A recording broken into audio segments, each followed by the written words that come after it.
Welcome to Spectrum News at 4. I am Rita Inung, coming to you live from Uyo. Let's take a look at the headlines. President Bola Ahmed Tinubu nominates Odion Rabiu as Federal Competition and Consumer Protection Commission Executive Commissioners. The federal government approves 9 new private varsities. Plus, Putin and Trump to discuss ending Ukraine conflict as Zelensky meets Starmer. Details of these stories and more in a moment.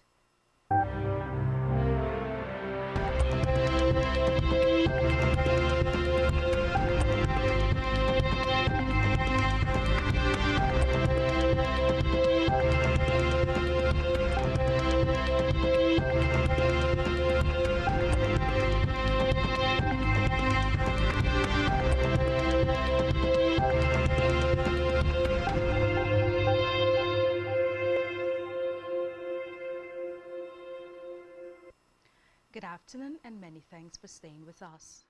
We'll begin the news this afternoon from the national scene where President Bola Ahmed Tinubu has nominated Luis Odion and Uminu Salima Isiyaku Rabiu as Executive Commissioners of the Federal Competition and Consumer Protection Commission, FCCPC.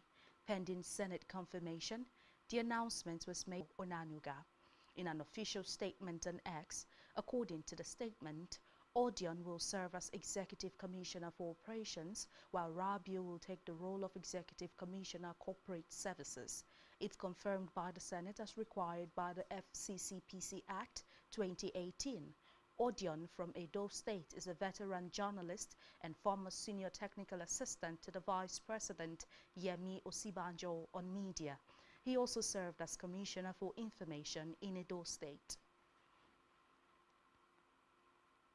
Meanwhile, President Bola Ahmed Tinubu has directed a sweeping review of deductions and revenue retention practices by Nigeria's major revenue-generating agencies in a bid to boost public savings, improve spending, efficiency, and unlock resources for growth. The order, issued at the Federal Executive Council FEC meeting in Abuja, covers the Federal Inland Revenue Service FIRS, Nigeria Customs Service, Nigerian Upstream Petroleum Regulatory Commission, NUPRC, Nigerian Maritime Administration and Safety Agency NIMASA, and the Nigerian National Petroleum Company Limited NNPC. The President's directive was disclosed to journalists by the Minister of Finance and the Coordinating Minister of Economy, Wale Edun. According to Edun, President Tinubu specifically called for a reassessment of NNPC's 30% management fee and 30% frontier exploration deduction under the Petroleum Industry Act, PIA. He also tasked the Economic Management Team, chaired by Edun, to present actionable recommendations to the FEC on the optimal way forward. The President said the directive was part of efforts to sustain reforms that have dismantled economic distortions, restored policy credibility, enhanced resilience, and bolstered investors' confidence. Away from that, the federal government has launched an ambitious national skills program to connect 20 million young Nigerians to jobs, training, and entrepreneurship. By 2030, with women expected to make up at least 60% of participants, Vice President Kashim Shettima announced the plan as he assumed chairmanship of the reactivated Board of Generation Unlimited Nigeria during its inaugural meeting, which coincided with the International Youth Day 2025.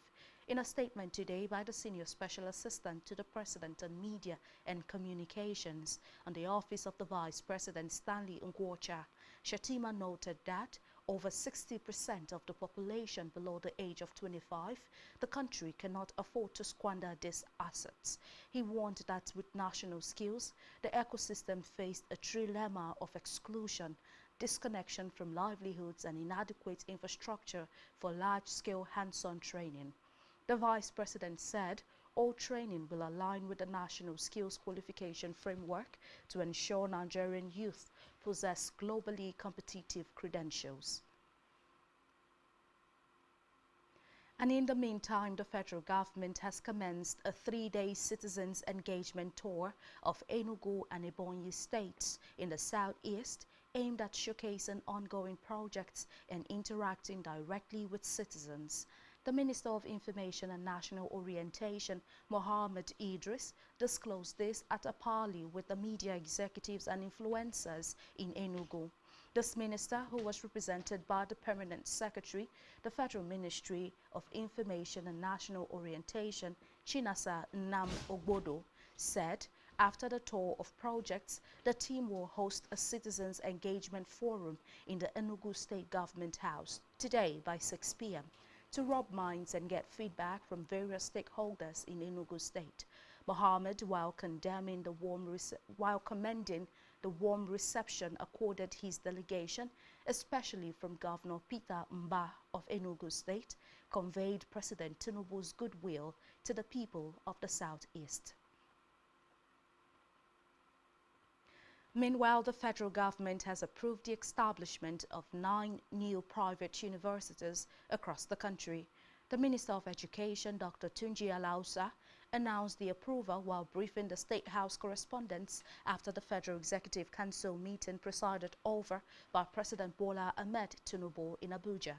He said the newly approved institutions are Taskiya University, Kaduna State Leadership University, Jimo Babalola University, Bridget University, Greenland University, and in Jigawa State Jeffap University, in Niger State Azione Verde University, in Imo State Unique Open University, in Lagos State American Open University, in Ogun State.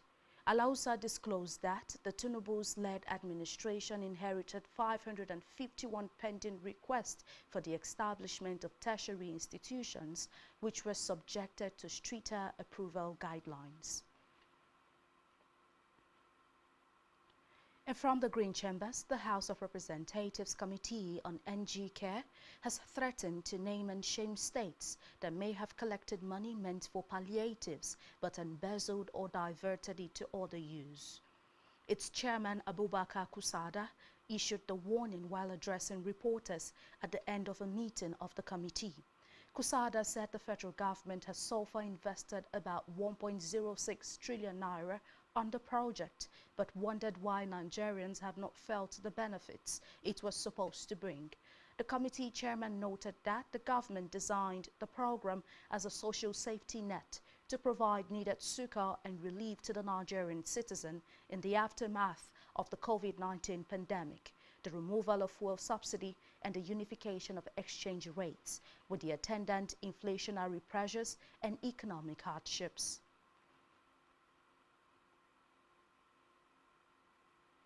In education, the Joint Admissions and Matriculation Board, JAM, has said it will begin the screening of over 500 exceptional candidates below 16 years of age seeking admission into tertiary institutions for the 2025/2026 academic session between September 22nd and September 26th.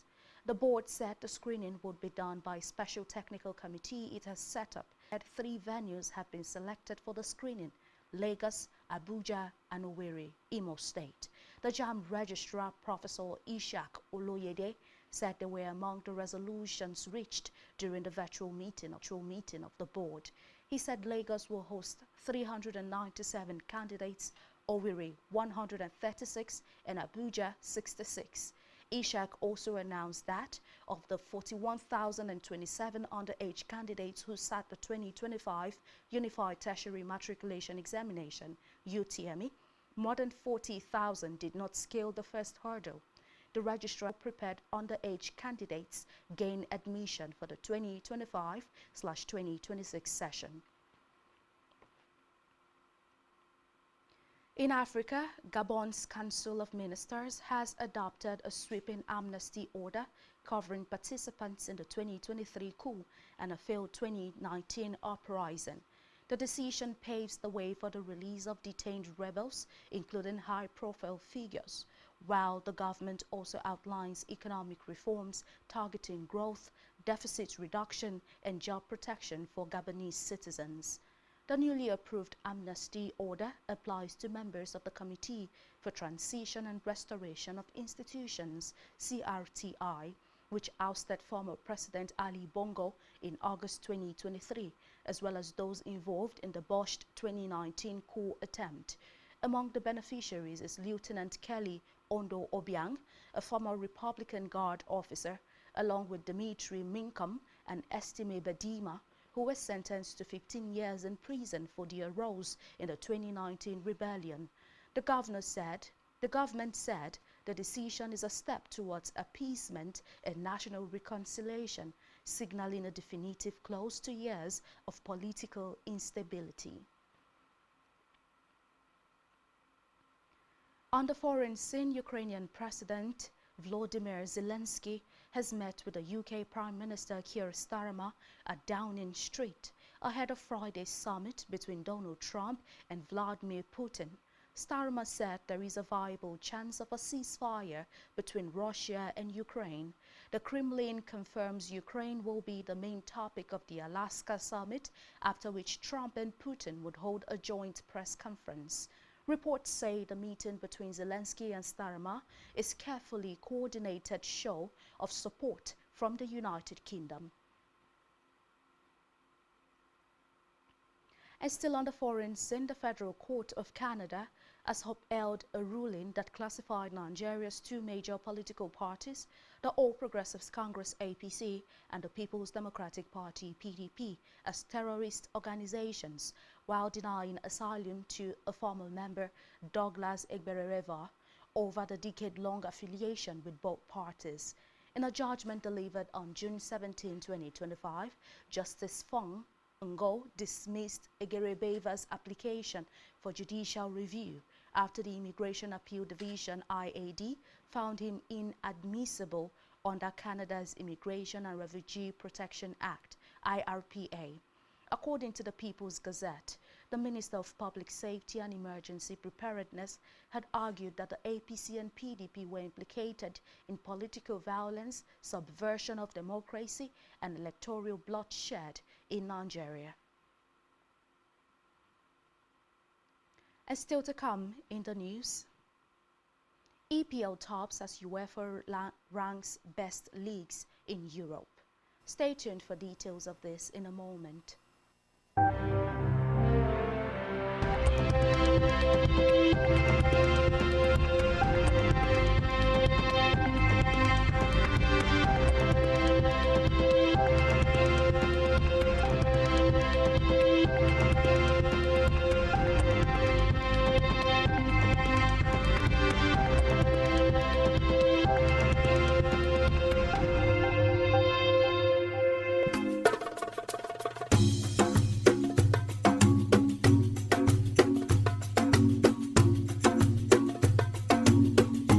Broadening your horizon is what every living being not only genuinely desires, but heartily pursues and intentionally invests in. For in the gathering of men, only those whose minds are in tune with the dynamics of the past, present, and future innovations, inventions, politics, and governance are respected. We are Spectrum Television, and broadening your horizon is our obsession. Rescan your decoder now to connect Spectrum Television on the frequency 12589, symbol rate 26250. That is frequency 12589, symbol rate 26250. Polarization horizontal, and join our online community at spectrumtvlive.ng. For further inquiries, please call 0704 158 5642 or 0704 541 7707. Spectrum Television, broadening your horizon.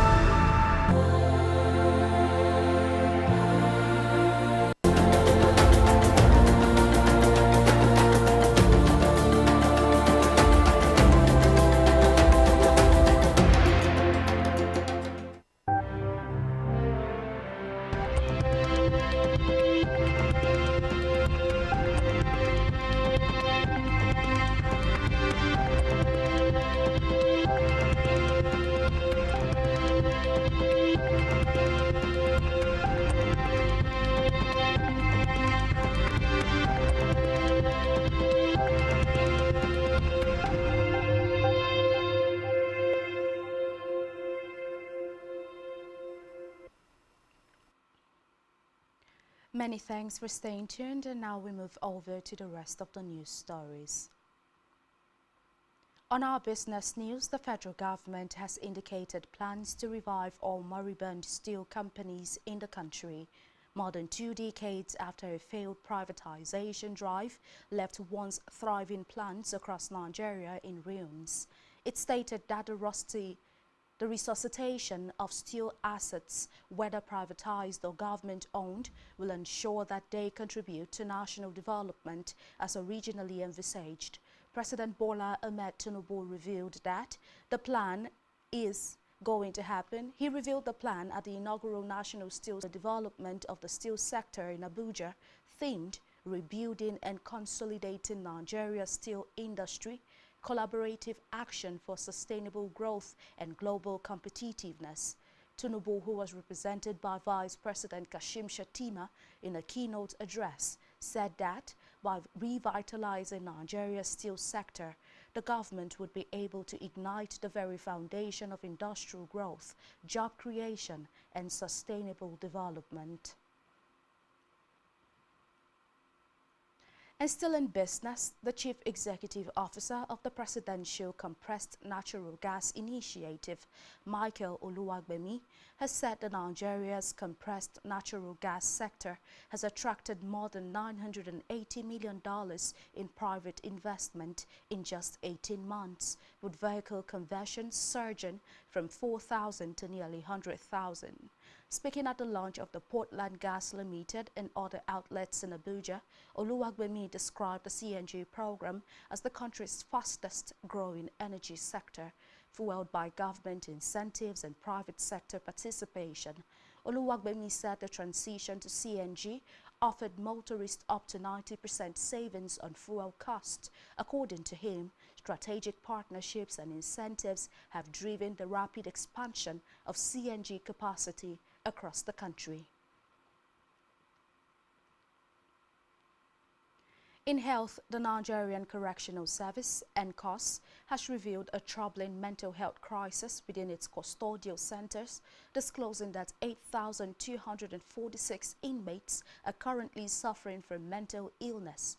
This figure was made public during the third public hearing of the Independent Investigative Panel on alleged corruption, abuse of power, torture, and other inhumane treatment by the NCOS held in Abuja.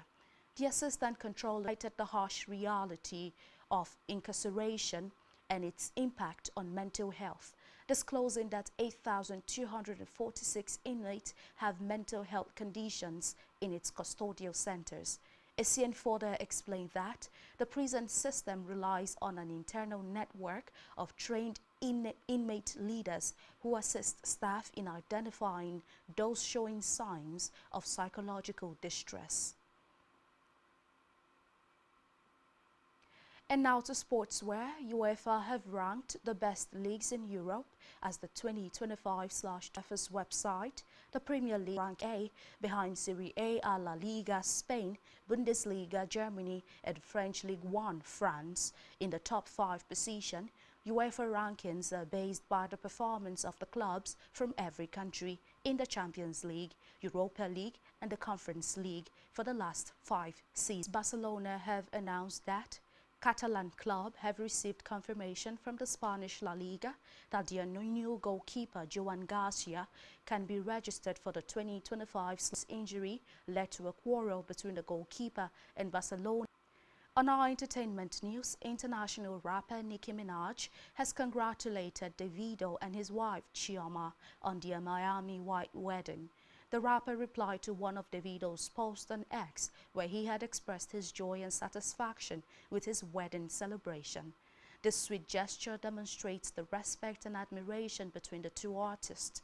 Their positive relationship was also evident in their collaboration on Nicki Minaj's song. Nicki Minaj praised Davido as an incredible writer and melody maker. And lastly, in the news at this hour, Nollywood actress Kate Henshaw is demanding justice for the younger sister of reality TV star Fina, who was critically injured in a road accident allegedly involving a Dangote Group truck in Auchi, Edo State. The victim, who had graduated just 6 days prior to the incident, underwent an amputation of one leg and risked losing the other. According to Henshaw, the truck driver fled the scene but was apprehended after an eyewitness identified